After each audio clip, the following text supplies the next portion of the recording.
Welcome to my channel technical mindset. चलिए देखते हैं कल मार्केट किस पॉइंट पर मोमेंटम करेगी, किस स्टॉक में आप ट्रेड कर सकते हैं, इसके पीछे का रीजन क्या है। अगर मार्केट का ओपनिंग गैप अप हो तो क्या करे, गैप डाउन हो तो क्या करे, अगर मार्केट फ्लैट ओपन होती है तो किस साइड मोमेंटम करेंगे, सारे टॉपिक पर हम लोग डिस्कशन करने वाले हैं। लेट्स सी हमारा कल का क्लियर एनालिसिस था कि अगर मार्केट इस रेंज में ओपन होती है और इसके हाई को निकालती है तो आपको एक 500-600 पॉइंट का अपसाइड मोमेंटम देखने को मिल सकता है, क्योंकि 40,000 एक राउंड लेवल है तो मार्केट वहां तक जा सकता है। लेकिन आप देखेंगे कि मार्केट में लगभग 250-300 पॉइंट का गैप अप ओपनिंग हुआ और एक 15 मिनट का कैंडल ही बहुत बड़ा कैंडल बनाया, जो लगभग यहाँ पर 40,000 के आसपास तक गया।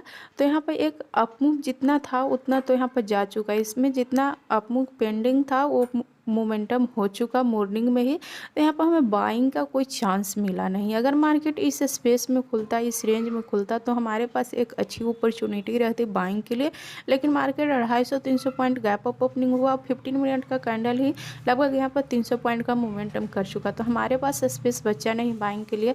फिर मार्केट फाइनली एक रेंज में ट्रेड करते रहा और मार्केट अभी एक रेंज में ट्रेड करते हुए नीचे के साइड में क्लोजिंग दे चुका है। तो कल देखते हैं कि किस तरह से हमें ट्रेड करना है। तो अगर मार्केट इस रेंज में ही ओपन होती है, मार्केट का क्लोजिंग डाउन साइड में हुआ है, तो अगर कल इसी रेंज में ओपन होती है 39,750 या 39,700 800 के नीचे कहीं पे ओपनिंग होती है और 39,600 से लेकर के 39,800 के बीच में ओपन होती है इस रेंज में, और 39,800 के नीचे एक 15 मिनट कैंडल का क्लोजिंग करती है और उसके लो को निकालती है, तो आप वहाँ पर सेलिंग का प्लान कर सकते हो। क्योंकि आज मार्केट एक रेंज में ट्रेड किया है और इस रेंज को ये मल्टीपल टाइम टेस्ट कर चुका है, तो इसके नीचे एक 15 मिनट कैंडल का कल क्लोजिंग देती है, तो यहाँ पर बेस्ट चांस होगा हमारे लिए सेलिंग का। क्योंकि हमारा जो रजिस्टेंस बनेगा वो 39,000 यहाँ पर 400 बन सकता है। तो यहाँ पर हमारे पास अच्छी स्पेस होगी। जब हम 600 के नीचे सेल करेंगे तो हमारे पास 200 पॉइंट का यहाँ स्पेस रहेगा। थोड़ा सा भी अगर डिप करती है तो यहाँ तक मार्केट आ सकती है, तो 200 पॉइंट और ले लीजिए, तो मार्केट फ्लो में आपको 300-400 पॉइंट का मोमेंटम दे सकता है डाउन साइड में।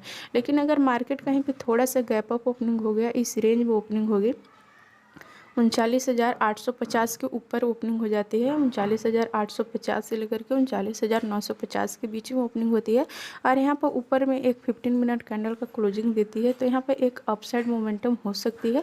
क्योंकि 39,950 के ऊपर यहाँ पर एक रजिस्टेंस है जो मल्टीपल टाइम हिट कर चुका है। तो अगर इस रेंज में अपर के रेंज में इधर कहीं पे ओपनिंग होती है मार्केट का और एक 15 minute candle green candle closing देती है और इसके हाई को निकालती है, तो यहाँ पर आपको अपसाइड मोमेंटम देखने को मिल सकता है। एक अपसाइड मोमेंटम के बाद मार्केट ने आज हॉल्ट लिया, तो कल यहाँ पर एक मोमेंटम हो सकती है जब यहाँ पर मार्केट इस रेंज में ओपन होती है, 15 मिनट कैंडल क्लोजिंग देती है पॉजिटिव कैंडल, तो लगभग 400-500 पॉइंट का मोमेंटम दे सकता है।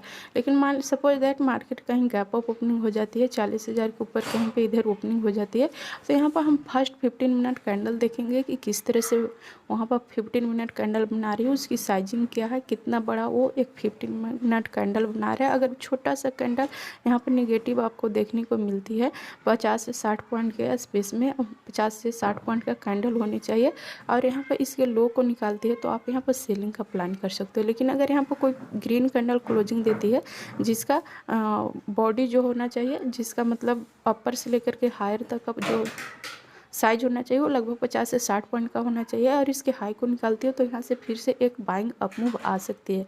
लेकिन अगर मार्केट कहीं गैप डाउन ओपनिंग हो जाए, इस रेंज में ओपन हो जाए, तो फिर यहाँ पर मार्केट एक वोलेटिलिटी क्रिएट कर सकती है, क्योंकि ए जो पॉइंट होगा ए इसके लिए सब रेजिस्टेंस होगा और ए इसके लिए सपोर्ट की तरह होगा। तो मार्केट कल से फिर एक 300 से 400 पॉइंट का रेंज में फंस सकता है और फिर नेक्स्ट डे ट्रेड डिसाइड करेगा कि वो किस तरह से मोमेंटम कर सकती है। आई होप ये सारे पॉइंट आप लोग समझ रहे होंगे। यदि समझ में आ रही है तो मेरे वीडियो को लाइक कर दे एंड अभी तक आपने मेरे चैनल को सब्सक्राइब नहीं किया तो मेरे चैनल को सब्सक्राइब कर दे एंड बेल नोटिफिकेशन को भी प्रेस कर दे, ताकि मैं जब भी वीडियो अपलोड करूँ उसका नोटिफिकेशन सबसे पहले आपको मिले। चलिए भी हम लोग निफ्टी देख लेते हैं। निफ्टी भी सेम बैंक निफ्टी के जैसा गैप अप ओपनिंग हुआ और ये यहाँ भी एक मार्केट में एक रेंज में ही ट्रेड करते रहा। फाइनली ये भी कहीं ट्रेड डिसाइड नहीं किया, ये भी एक रेंज में ही ट्रेड करते रहा। तो कल देखना है कि मार्केट ओपनिंग कहाँ पर होती है। अगर मार्केट फ्लैट ओपन हो जाती है 18,500 से लेकर के 18,460 के बीच में, इस 40 पॉइंट के रेंज में अगर मार्केट ओपनिंग हो जाती है और 18,460 के नीचे एक 15 मिनट कैंडल का क्लोजिंग देती है, तो आप यहाँ पर सेल कर सकते हैं। आपके पास अच्छी स्पेस है, लगभग 80 से 90 पॉइंट का स्पेस है, क्योंकि नेक्स्ट जो रजिस्टेंस है, सपोर्ट है, वो 18,340 के बीच में है, 360 340 यहाँ पर। तो आपको 80 से 90 पॉइंट का स्पेस यहाँ पर आपको मिल जा रही है। तो सेलिंग के लिए बहुत ही बेहतर प्लेस है, क्योंकि यहाँ पर एक रेंज में ट्रेड किया है, तो रेंज का ब्रेकआउट होगा डाउन साइड में, तो अच्छी मोमेंटम यहाँ पर देखने को मिल सकती है। 80 से 90 पॉइंट आप कैच आउट कर सकते हो। लेकिन अगर मार्केट कहीं इधर ओपनिंग हो गई 18,500 से लेकर के 18,550 560 के बीच में, और यहाँ पे एक 15 मिनट ग्रीन कैंडल का क्लोजिंग दिया है इसके ऊपर 18,560 के ऊपर 570 के ऊपर, यहाँ पे एक ग्रीन कैंडल का क्लोजिंग दिया है और इसके हाई को निकालते हैं, तो आप यहाँ पर बाइंग कर सकते हो। आपका इमीडिएटली टारगेट 18,600 होना चाहिए और इसके ऊपर भी जा सकता है, लेकिन आप यहाँ पर बाई करते हो तो स्टॉप लॉस छोटा होना चाहिए। अगर बड़ा कैंडल बनती है, लगभग 50 से 60 पॉइंट का कैंडल बनती है, तो आप इस ट्रेड को इग्नोर करो। लेकिन स्टॉप लॉस बहुत ही छोटी होती है, लगभग 30 से 35 पॉइंट का अगर यहाँ पर कैंडल बनती है, स्टॉप लॉस आपको छोटा मिलता है, तो आप यहाँ पे इमीडिएटली बाइंग करो। आपको यहाँ पर टारगेट 1:2 से भी ज़्यादा मिल सकता है, क्योंकि यहाँ पे एक रेंज में ट्रेड किया है आज, तो कल एक मार्केट अपसाइड भी मोमेंटम कर सकती है, डाउन साइड भी मोमेंटम कर सकती है, क्योंकि मार्केट एक कन्फ्यूजिंग में है।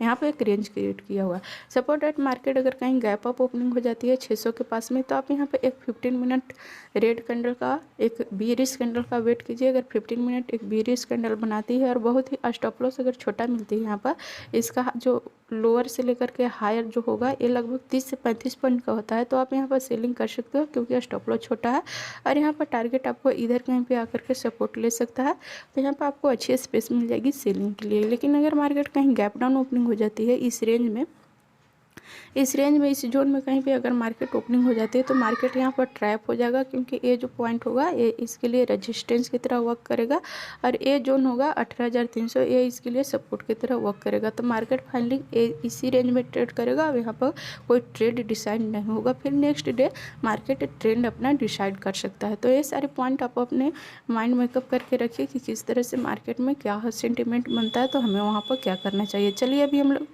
स्टॉक देख लेते हैं। पहला स्टॉक है ग्रासिम को मैंने कल भी दिया था, आज बहुत अच्छी मोमेंटम मिला, हमें 1:2 मिल चुका है, क्योंकि हमने यहाँ पर बाइंग के लिए जो दिया था लेवल दिया था 1765 के दिया था, फिर 65 से लेकर के 1795 98 तक का मोमेंटम किया है, तो यहाँ पर आपको 1:2 से ज़्यादा टारगेट मिल गया है। आप यहाँ पर देखेंगे कि आज मोमेंटम तो किया, लेकिन मोमेंटम यहाँ सस्टेन नहीं किया और फिर से यहाँ पर एक सेलिंग आ चुकी है। तो कल अगर ये फ्लैट ओपन हो जाती है और 1740 के नीचे क्रॉस करती है, तो आप यहाँ पर सेलिंग का प्लान कर सकते हो। मात्र 5 से 6 रुपये का स्टॉप लॉस डाल करके आप यहाँ पे सेल कर सकते हो। टारगेट आपका इधर होना चाहिए, ये 1720 होना चाहिए, तो आपको यहाँ पर 1:2 से ज़्यादा टारगेट मिल सकती है। नेक्स्ट स्टॉक है टेकेम में बहुत अच्छी प्राइस एक्शन यहाँ पर बना हुआ। आप देखेंगे कि मार्केट एक रेंज में ट्रेड कर रहा था, यहाँ पर सेलिंग का प्रेशर थोड़ा सा था, फिर यहाँ पर फर्स्ट पुल बैक लिया, तो हमें बाइंग नहीं करनी है। जब मार्केट सेलिंग में आती है तो फर्स्ट पुल बैक लेती है, तो हमें वहाँ पर बाइंग नहीं करना है। जब ये सेकेंड बार अपना ट्रेड कंटिन्यू कर रहा था, तो इस लोअर को यहाँ पर नीचे क्लोजिंग नहीं दिया, इस जो लोअर बनाया था इसी को बॉटम बनाया, फिर से यहाँ से मार्केट रिवर्सल ले लिया है। अब यहाँ पर डब्लू पैटर्न बना करके अपर में जाकर के क्लोजिंग दे चुका है। तो कल अगर फ्लैट ओपन होती है और 1782 को निकालती है, तो आप यहाँ पर बाइंग कर सकते हो। मात्र 3 से 4 रुपये का स्टॉप लॉस रहेगा। टारगेट आपको 1:2 से ज़्यादा मिल सकती है। नेक्स्ट स्टॉक है ICICI बैंक, बहुत अच्छी प्राइस एक्शन यहाँ पर बनाया हुआ है, सेम एक्सिस बैंक की तरह। तो अब मैं यहाँ पर एक को एक्सप्लेन कर दे रही हूँ, आप दोनों को अपने वॉच लिस्ट में रख सकते हो, टारगेट पर रख सकते हो। आपका अगर इच्छा हो तो आप दोनों में ट्रेड कर सकते हो। तो यहाँ पर अगर मार्केट देखेंगे एक डेली रेंज में ब्रेकआउट हुआ है, यहाँ पर रेंज में ट्रेड करने के बाद डेली कैंडल में ब्रेकआउट दिया। तो कल अगर फ्लैट ओपन हो जाती है और 748 के ऊपर निकालती है, तो आप यहाँ पर बाइंग कर सकते हो। और स्टॉप लॉस मात्र 3 से 4 रुपये का रहेगा। टारगेट आपको 1:2 से ज़्यादा मिल सकता है। नेक्स्ट है एक्सिस बैंक, सेम यहाँ पर ICICI बैंक के जैसा ही पैटर्न बनाया हुआ है। आप यहाँ पर देखेंगे वहाँ पर ब्रेकआउट कर चुका है, लेकिन यहाँ पर ब्रेकआउट करने के लिए रेडी हो रहा है। तो यहाँ पर अगर कल ब्रेकआउट देती है, आज के जो हाई कैंडल का जो हाई है उसे अगर निकालती है, तो आप यहाँ पर बाइंग कर सकते हो 815 816 के ऊपर बाइंग कर सकते हो। 3 से 4 रुपये का स्टॉप लॉस रहेगा। टारगेट 1:2 से ज़्यादा मिल सकती है। नेक्स्ट स्टॉक है इन्फोसिस। इन्फोसिस में बहुत अच्छी यहाँ पर प्राइस सेक्शन बनाया हुआ है। यहाँ पर आप देखेंगे कि एक रेंज ब्रेकआउट दिया है और इसके अपर में जाकर के क्लोजिंग दे चुकी है। तो कल अगर फ्लैट ओपन होती है तो 1793-94 के ऊपर आप बाय कर सकते हो।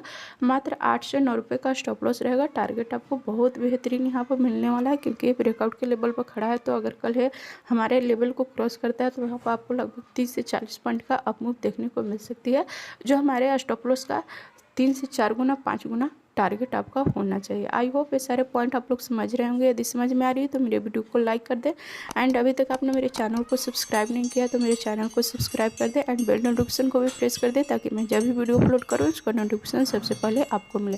Thanks for watching this video till